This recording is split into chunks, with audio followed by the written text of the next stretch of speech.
Hello भाई। सबसे पहले आप सभी को नमस्ते। और आज हम करने वाले इस सीरीज में टोटल 7 क्वेश्चन, और ये सातों क्वेश्चन मैथ के हैं जो काफ़ी महत्वपूर्ण कंसेप्ट होल्ड किए हुए हैं। तो चलिए शुरू करते हैं। पहला क्वेश्चन ये कह रहा है कि एक नाव धारा के अनुकूल 160 किलोमीटर की यात्रा करने में लिया गया समय एक जहाज द्वारा धारा के प्रतिकूल 120 किलोमीटर की यात्रा करने में लिया गया समय समान है। यदि नाव धारा के अनुकूल चाल और जहाज धारा के प्रतिकूल चाल का योगफल 70 किलोमीटर प्रति घंटा है तो धारा की चाल 4 किलोमीटर प्रति घंटा है, तो नाव की चाल ज्ञात कीजिए। ठीक है, चलिए हम मान लेते हैं पहले नाव की चाल मैंने मान लिया x किलोमीटर प्रति घंटा, और जहाज का चाल मान लिया z किलोमीटर प्रति घंटा, और धारा की चाल मान लिया y किलोमीटर प्रति घंटा। ठीक है, तो अब ये बोल रहे हैं कि x plus y t time में अगर 160 किलोमीटर की दूरी तय कर रही है तो z minus y t time में 120 किलोमीटर की दूरी तय करेगी। ठीक है, आगे ये कह रहे हैं कि धारा के प्रतिकूल नाव की चाल x प्लस वाई और प्लस धारा के अनुकूल नाव की चाल और धारा के प्रतिकूल जहाज की चाल z माइनस वाई का योगफल 70 दिया हुआ है। तो यहाँ से y खत्म, तो बच जाएगा कितना, x प्लस जेड बराबर 70 बन जाएगा। ठीक, आगे अगर हम इसको भाग कर दे, इसको इससे भाग कर देते हैं तो ये t से t खत्म, नीचे बच जाएगा x प्लस वाई बट्टे जेड माइनस वाई। इसको भी काटेंगे तो 40 चौका 60 160 और 40 तिया 120, ये हो जाएगा 4/3।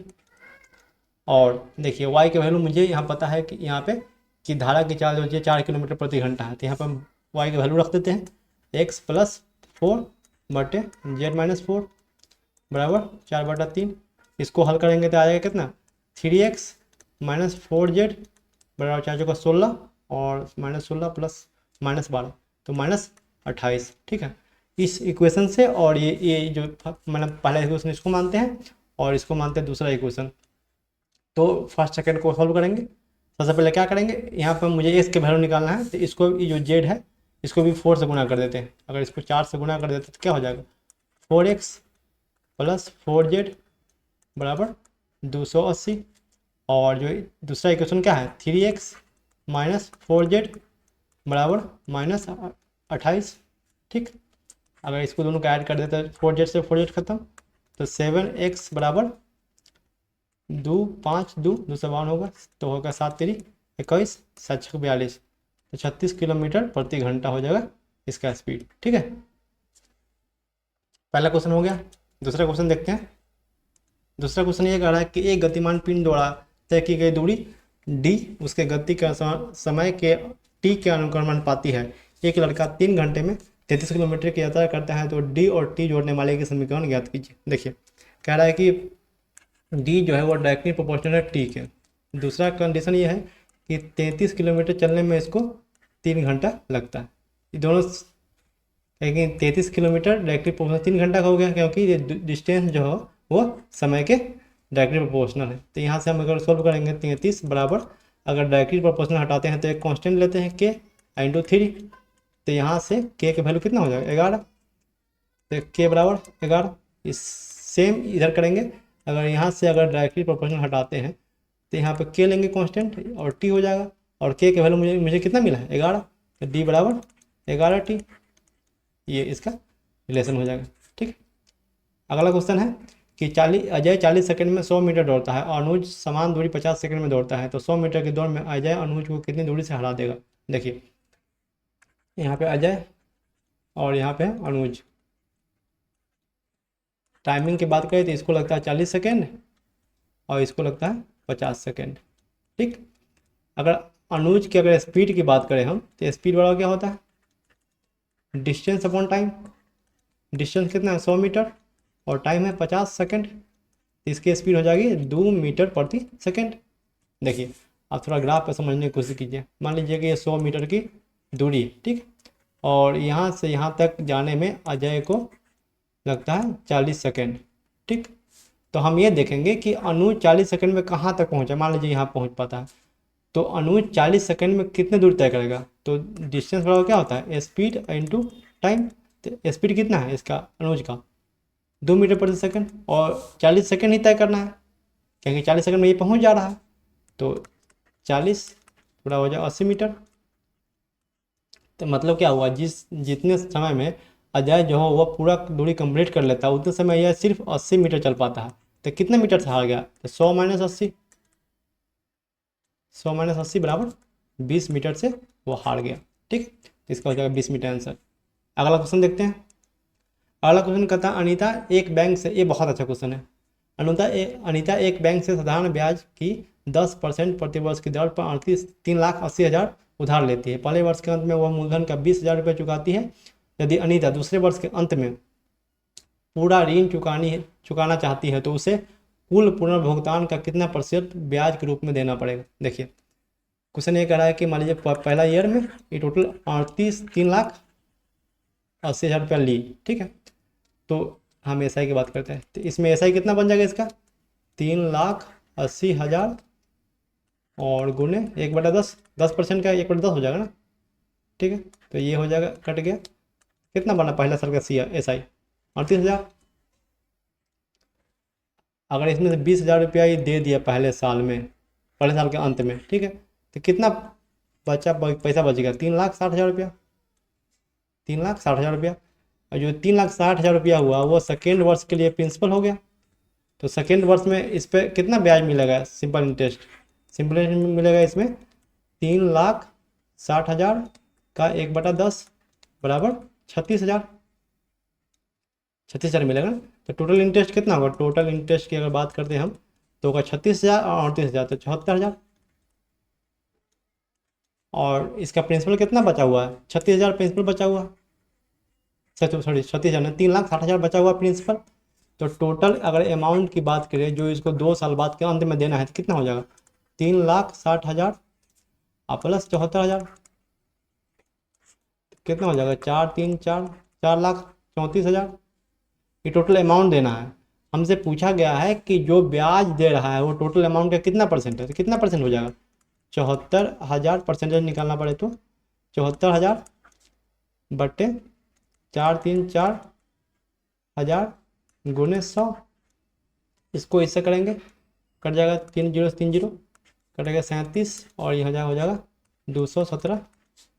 इसको आप बढ़ा कर लिख सकते हैं 10,3,7 बटे 217 और गुने 100। इसको आप सोल्व करेंगे तो 17 दशमलव कुछ आता है आंसर।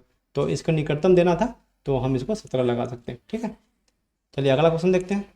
अगला क्वेश्चन है कि m sin a minus cos a बराबर 1, तो m square minus 1 plus m square into cot a का मान निर्धारित कीजिए। देखिए सबसे पहले एक क्वेश्चन, अभी क्वेश्चन मैं लिखता हूँ कि 2x प्लस 3y बराबर 10। अगर आपसे पूछ लिया जाए कि इसमें x और y का क्या वैल्यू है तो आप नहीं बता पाएंगे, क्योंकि दो वेरिएबल का मान निकालने के लिए हमको कम से कम 2 इक्वेशन चाहिए होगा। तो ऐसे केस में क्या करते हैं कि जो वेरिएबल है अगर इक्वेशन से ज़्यादा, नंबर ऑफ वेरिएबल जो है इक्वेशन से ज़्यादा रहता है तो जितने वेरिएबल अधिक है उस वेरिएबल को हम अपने मन से कुछ वैल्यू मान सकते हैं। लेकिन ये बात को हमको ध्यान रखना है कि इन्फाइनाइट नहीं आना चाहिए, 0/0 के फॉर्म में नहीं आना चाहिए, 0/∞/0 के फॉर्म में नहीं, ये सब फॉर्म नहीं आना चाहिए, ठीक है। ये अभी कैसे नहीं आता है इसके लिए एक दूसरा वीडियो बनाऊंगा तो उसमें बताऊंगा, ठीक है। अभी समझते हैं एक क्वेश्चन को। तो मैंने क्या किया, यहाँ पर m भी है एक वेरिएबल और इसकी वेरिएबल a भी है, तो मैंने अपने मन से a को मान लिया 90 डिग्री। अब 90 डिग्री क्यों माना गया है, 90 डिग्री इसलिए माने हैं कि जो cos 90 का मान होता है वो 0 हो जाता है, ठीक है। इसलिए मैंने 90 माना कि मुझे कैलकुलेशन में थोड़ा सा आसानी होगी। तो m और sin 90 वैल्यू रखेंगे तो माइनस cos 90 बराबर 1, cos 90 हो जाएगा 0 और sin 90 हो जाएगा 1। यहाँ पर वैल्यू निकलेगा m इंटू 1 बराबर 1। m के वैल्यू कितना निकल गया, 1 निकल गया। और यहाँ से इसके वैल्यू निकाल लेंगे। अब m स्क्वायर था 1 square minus 1 plus 1 square into cot 90 तो हो जाएगा कितना cos 90 बटे sin 90 देख सकते हैं इसको। और cos 90 कितना 0, तो पूरा टर्म 0 और 0 से इसमें गुना होगा तो ये भी 0 हो जाएगा, तो इसका वैल्यू कितना हो जाएगा 1, तो 1 हो जाएगा आंसर, ठीक है। अगला क्वेश्चन देखिए।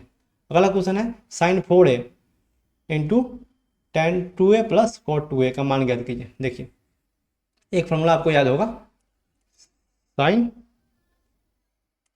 टू ए का, क्या फॉर्मूला होता है, two sine A into cos A. ठीक है, ये फॉर्मूला आपको पता होगा, two sine A into cos A. ठीक है, अगर हम यहाँ पर साइन फोर ए को हम ऐसे लिख सकते हैं, अगर साइन फोर ए को ऐसे लिख सकते हैं, sign two into two A लिख सकते हैं ना भाई। तो इसका फॉर्मूला क्या हो जाएगा, two sine two A into cos two A into tan two A plus cot two ए।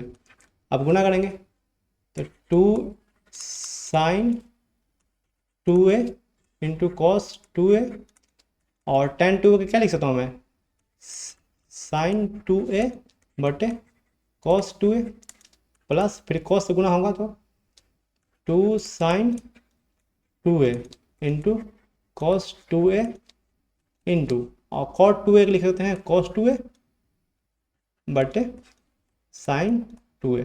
देखिए आपको हो सकता है कि थोड़ा क्या क्या आपको लग रहा है कितना लंबा लिख रहा है, लेकिन आप एक बार एक कंसेप्ट को समझेंगे तो जब भी ऐसा क्वेश्चन आएगा तो आपको हड़बड़ाहट नहीं होगी। ठीक है, तो ये साइन टू ए से ये साइन टू ए खत्म और ये कॉस टू ए से ये कॉस टू ए खत्म, तो ये क्या बनेगा, बचेगा two sine square two A plus two cos square two A.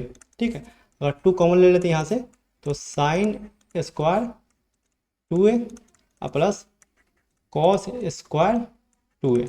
ठीक है, आपको पता होगा एक फार्मूला होती है कि sine square theta plus cos square theta बराबर 1। तो यहाँ साइन स्क्वायर टू ए और कॉस स्क्वायर टू ए, इसका वैल्यू कितना हो जाएगा, एक, तो दो गुने एक बराबर दो, इसका आंसर हो जाएगा। ठीक है, आई होप कि आपको समझ में आया होगा। ये काफ़ी अच्छे क्वेश्चन है जिसमें आपको कॉन्सेप्ट की क्लैरिटी मिलेगी आपको करने के बाद। ठीक है, ये एक बहुत अच्छा क्वेश्चन है, आप इसको ऐसा देख सकते हैं कि ये सिंपल इंटरेस्ट पे जो क्या होते हैं, जो किस्त वाले जो क्वेश्चन होते हैं उसका बहुत बढ़िया क्वेश्चन है ये। इसमें बोल रहा है कि एक लैपटॉप नगद भुगतान पर 55,499 रुपये में या 20,499 का नगद भुगतान और 7,500 रुपये की प्रति माह की 5 किस्तों में उपलब्ध है, किस योजना के अंतर्गत प्रति वर्ष ब्याज दर क्या है। ठीक है, देखिए इसमें बोला है कि आपको खरीदना है लैपटॉप तो या तो ऐसा कीजिए कि 55,499 एक के बार में दीजिए और लैपटॉप ले जाइए, नहीं तो आपको 20,499 रुपये देना है और उसके बाद 7,500 रुपये की 5 किस्त भरनी है आपको। ठीक है, अगर 20,499 रुपये दे देते हैं तो कितना बचेगा देना, 35,000 घटा देंगे तो इतना अमाउंट है जो मुझे देना है अभी के तुरंत, मतलब अभी अगर बात करें अगर अभी दे दे तो 35,000 रुपये देना पड़ेगा, लेकिन हमको 5 किस्त में देना है। ठीक है, तो हमको पूछ रहा है कि जो इंटरेस्ट रेट होगा वो कितना होगा। देखिए मैं बात करता हूँ कि अगर इंस्टॉलमेंट की तो पहला इंस्टॉलमेंट कितना हो जाएगा 7,500, अगर दूसरा मैंने एक बार मैंने मान लिया कि लेट जो मंथली रेट परसेंट है, मंथली रेट जो है परसेंट मैंने माना 8%। ठीक है, अपने हिसाब से मैं कुछ ही मान सकता हूँ। ठीक है, तो मैंने अपने हिसाब से मान लिया कि मंथली रेट परसेंट जो है वो 8% है। ठीक, तो पहले मंथ का अगर बात करें तो 7,500, दूसरे मंथ का कितना हो जाएगा 7,500 अब प्लस इस पर एक मंथ का इंटरेस्ट लगेगा तो हो जाएगा 7,500 इंटू 8/100। ठीक है, उसके बाद अगर तीसरे मंथ की बात की जाए तो 7,500 अब प्लस 75 दो गुने 7,500, इस पर 2 मंथ का बैठ जाएगा गुने 8/100। अगर चौथे मंथ की बात की जाए तो होगा 7,500 और प्लस 3 गुने 7,500 इंटू 8/100। अगर पाँचवें मंथ की बात की जाए तो 7,500 प्लस 4 गुने 7,500 इंटू 8/100। अगर इसको हम सबको ऐड कर दें कि 5 महीने बाद हम टोटल कितना अमाउंट पे कर रहे हैं, सबको ऐड कर देंगे, ऐड करेंगे तो 75 5 बार आएगा तो 0 0 5 25 7 5 35 और 37। ठीक है, और इसको अगर सॉल्व करेंगे आर को तो ये आएगा 750 आर। ठीक, देखिए ये टोटल अमाउंट हुआ जो मुझे 5 साल बाद देनी है। ठीक है, ये 5 साल बाद तो देंगे तो इतना अमाउंट मुझे देनी पड़ेगी। ठीक, देखिए लेकिन अमाउंट कितना है, अमाउंट यहाँ 3500 रुपया, तो 3500 रुपया तो अभी का अमाउंट हुआ, सॉरी 35,000 रुपया तो अभी का अमाउंट हुआ, लेकिन 5 महीने का ब्याज भी तो लगेगा इसके ऊपर। तो 35,000 इंटू 5R/100, इसको इसके बराबर कर देंगे। तो यहाँ से कटेगा 2 जीरो से 2 जीरो, और ये कितना हो जाएगा, 0 5 5 5 15 50 25 और 5 15 15 और 2 17 1750R, 35,000 प्लस 1750R बराबर 37500 प्लस 750R। अब इक्वेशन सोल्व करेंगे। यहाँ से मैं कलर चेंज कर लेता हूँ एक बार ना, आपको समझ में आएगा थोड़ा सा। ठीक है, ये कलर ले लिया मैंने।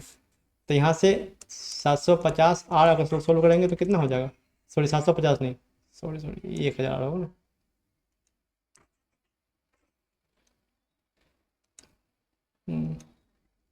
यहाँ पर 1000R बराबर हो जाएगा बराबर कितना हो जाएगा, 2 5 0 0 2500 रुपया। क्या है कि 37,500 में से 35,000 घटेगा तो 2500 बचेगा। तो यहाँ से अगर आर के वैल्यू निकालें हम, कितना हो जाएगा, 2.5%। आपको पता होगा कि आर जो हमें माने हैं वो मंथली माने हैं, और हमको निकालना कितना है, वर्ष का निकालना है। तो आर जो है वो एक मंथ का है 2.5%, तो 12 मंथ का कितना हो जाएगा, 12 गुने 2.5, तो 12 में 24 और 6 30, तो हो जाएगा 30%। ये बहुत अच्छा क्वेश्चन था। आपको अगर नहीं समझ में आया है तो एक बार फिर से देखेंगे। आपको हो सकता है कि लेंदी लगे, लेकिन एक बार आप समझ जाएंगे तो आपको बहुत हेल्प करेगी। जैसे मैंने इतना लिखा था, ये लिखने की ज़रूरत नहीं पड़ेगी आपको। ठीक है, चलिए आज की वीडियो में इतना ही था, ये 7 ही क्वेश्चन था, और आई होप कि ये सारे क्वेश्चन आपको बहुत अच्छे लगे होंगे। काफ़ी अच्छे क्वेश्चन मैंने लेके आया था, और ये 7 क्वेश्चन है, बस इतना ही इस वीडियो में। और अगली वीडियो फिर लेकर आऊँगा अच्छे अच्छे क्वेश्चन कलेक्शन के साथ। तो चलिए, मुझे लगता है एक और क्वेश्चन होना चाहिए था, एक बार मैं चेक कर लेता हूँ ना। चलो नहीं, इतनी क्वेश्चन था।